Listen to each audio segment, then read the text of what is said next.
Hello friends, आज मैं आप लोगों के लिए यूपी बोर्ड क्लास 10th की हिंदी विषय का जो आपका हिंदी विषय है उसमें जो हिंदी का सेकंड भाग है जिसको आप हिंदी पद या हिंदी काव्य भी कहते हैं, उसी में सेकंड पार्ट है तुलसीदास जी। तुलसीदास जी ने दो शीर्षक पे लिखा है, एक लिखा है धनुष भंग पे, दूसरा लिखा है वन पथ पर।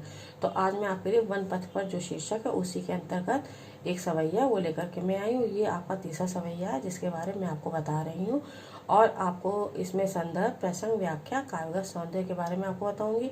और फ्रेंड्स, ये उस समय का है जब रामचंद्र जी को वनवास दिया गया था और वो अयोध्या से चले थे। रास्ते में उनको किस तरह का उनका सफ़र गुजरा उसी के बारे में आपको बता रहा है इसमें।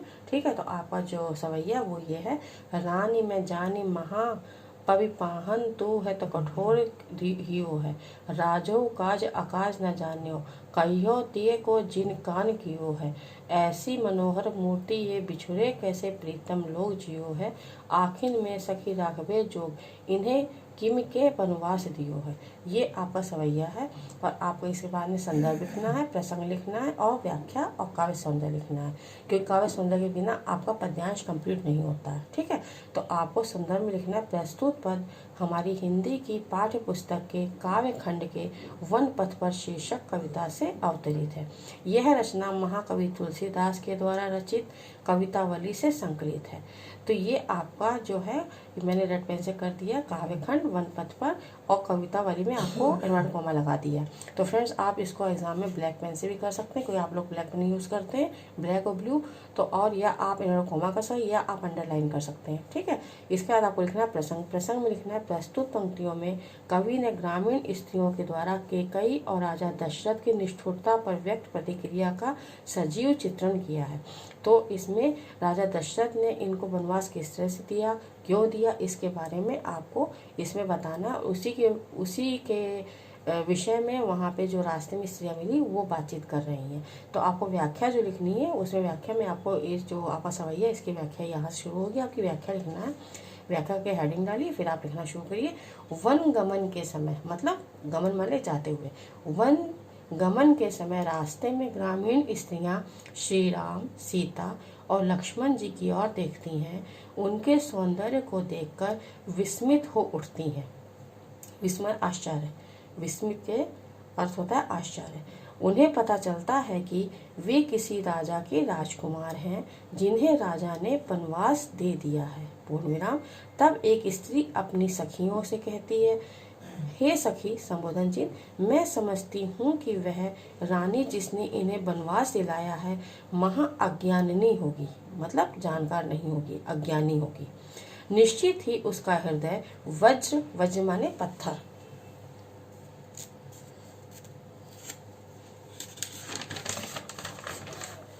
वज्र माने पत्थर से भी अधिक कठोर होगा और वह राजा जिसने स्त्री की बात मानकर इन्हें वनवास दे दिया वह भी मूर्ख है, जो यह भी नहीं जानता कि क्या उचित है और क्या अनुचित है। पूर्ण विराम। हे सखी, फिर बोलती है संबोधन चिन्ह, ऐसी सुंदर ये मूर्तियाँ संबोधन चिन्ह इनसे बिछुड़कर इनके प्रियजन भला कैसे जीवित रह सकेंगे, रहेंगे या रह सकेंगे, आप यहाँ कुछ भी लिख सकते हैं। वे तो वियोग में तड़प तड़प कर मर जाएंगे। पूर्ण विराम। हे सखी संबोधन जी, ये आंखों में बसाने योग्य हैं, इन्हें किसने और किस लिए वनवास दे दिया होगा, क्वेश्चन मार्क। यहाँ पे वहाँ पे जो रास्ते में स्त्रियाँ मिली वो आपस में बातचीत कर रही हैं, प्रश्न उत्तर कर रही हैं। ठीक है, वाद विवाद, प्रश्न उत्तर, उस तरह से बातचीत आपस में करते हुए वो लोग अपनी बात रख रही हैं, उसका बहुत सजीव चित्रण किया गया है। इसके बाद आपका आता है काव्य सौंदर्य। काव्य सौंदर्य में आपको लिखना है भाषा है सुकोमल ब्रज, शैली है मुक्तक, छंद है सवैया, रस है श्रृंगार, अलंकार है सर्वत्र अनुप्रास, गुण है माधुर्य। यहाँ पे आपका तीसरा सवैया कंप्लीट होता है। और फ्रेंड्स, इसके बाद आपका आता है फोर्थ सवैया। फोर्थ सवैया जो आपका वो ये है, शीश जटा और बाहु विशाल, बिलोचन लाल तिरछी सी भौवें, तून सरासन बांध धरे, तुलसी बन मार्ग में सुठ सोहे, सादर बरही बार सौभाग्य चितय, तुम त्यो हमरो मन मोहे, पूछती ग्राम वधु सियसो, पूछती ग्राम वधु सियसो, कहो सावरे से कथी सखी रावरे को है, क्वेश्चन मार्क। यहाँ पे भी जो ग्रामीण स्त्रियां हैं, वधुएं हैं, वो सीता जी से प्रश्न करती हैं और उनसे श्री रामचंद्र जी के बारे में पूछती हैं। तो उसके बारे में आपको बताना है। और फ्रेंड्स यहाँ पे आपको संदर्भ लिखना है। महाकवि तुलसीदास हिंदी के सर्वश्रेष्ठ कवि हैं। कवितावली तुलसीदास का प्रसिद्ध तथा श्रेष्ठ खंड काव्य है। प्रस्तुत पद हमारी हिंदी की पाठ्य पुस्तक के वन पथ पर शीर्षक कविता से अवतरित है, जिसके रचयिता गोस्वामी तुलसीदास जी हैं। ठीक है, तो आपको यहाँ पर मैंने रट से कर दिया, आपको याद करने में कोई भी प्रॉब्लम नहीं होगी। और इसके बाद आपका वो प्रसंग और व्याख्या आपको बताती हूँ। प्रसंग में आपको लिखना है, प्रस्तुत पंक्तियों में ग्राम वधुएं सीता जी को घेर कर एक और बैठे हुए श्री राम के विषय में विनोद करती हुई उनसे प्रश्न पूछ रही हैं। विनोद मतलब हंसी मजाक, थोड़ा सा मतलब कि आपको हंसी मजाक करती पूछती हैं। व्याख्या में आपको लिखना है कौन पूछती हैं, जो रास्ते में गांव पड़ा वहाँ पे जो स्त्रियां हैं वो सीता जी से पूछ रही हैं। किनके बारे में? श्री राम जी के बारे में। तो आपको व्याख्या में लिखना है, कवि कहता है कि श्री राम सीता और लक्ष्मण के साथ वन में जा रहे हैं।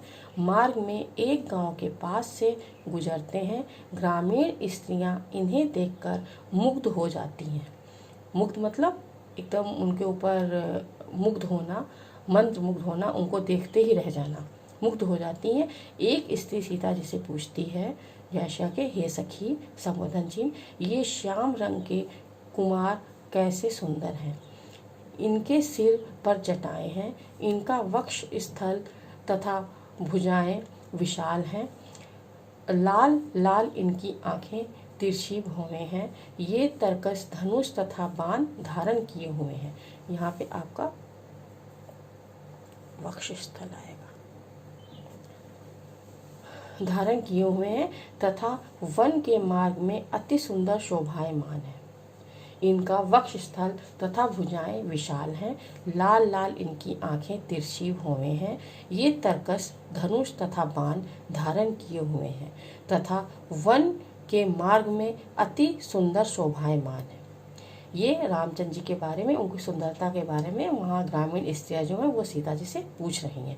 ये बड़े आदर के साथ बार बार स्वाभाविक ढंग से तुम्हें देखते हैं और हमारे मन को मोहित कर लेते हैं। अंत में ग्रामीण स्त्री परिहास करती हुई, परिहास मतलब हंसी मजाक, परिहास करती हुई पूछती है, हे सखी, संबोधन चिन्ह, हमें बताओ ये श्याम रंग के कुमार तुम्हारे कौन है? Question mark. जो वहाँ पे ग्रामीण स्त्रियां हैं वो सीता जी से पूछती हैं कि ये जो सांवले रंग के, जिनकी बड़ी बड़ी आंखें हैं, लाल लाल वक्ष स्थल बड़ा है और भुजाएं जिनकी बड़ी हैं, वो आपके कौन है? ठीक है, तो आपका इसके बाद इसमें आएगा काव्य सौंदर्य। काव्य सौंदर्य में आपको लिखना है, भाषा है ब्रज, शैली है मुक्तक, छंद है सवैया, रस है श्रृंगार, अलंकार है अनुप्रास, गुण है माधुर्य। तो आपको यहाँ पे ये आपका सवैया कंप्लीट होता है और आप इसको एक बार पढ़िए और पढ़ के देखिए, आपको बहुत अच्छा लगेगा पढ़ने में और इसको याद करने में कोई प्रॉब्लम नहीं, क्योंकि आप इसको अगर आप एक बार पढ़ लेंगे तो आपको इसको ये बहुत अच्छी तरह से याद हो जाएगा, क्योंकि ये एक ऐसी सच्चाई है जो कि श्री रामचरितमानस से ली गई है। ठीक है, तो आपको इसको पढ़िए और आपके ये एग्ज़ाम में हेल्प करेगा। और फ्रेंड्स, मेरे इस वीडियो को लाइक करिए, शेयर करिए और जो भी मेरे इस चैनल पर नए हैं वो मेरे चैनल को सब्सक्राइब करिए, बेल आइकन दबाना ना भूलिए, और जिससे कि आप तक मेरा नया वीडियो सबसे पहले पहुंचे। और फ्रेंड्स, मेरे इस वीडियो को लाइक करिए, शेयर करिए। थैंक्स।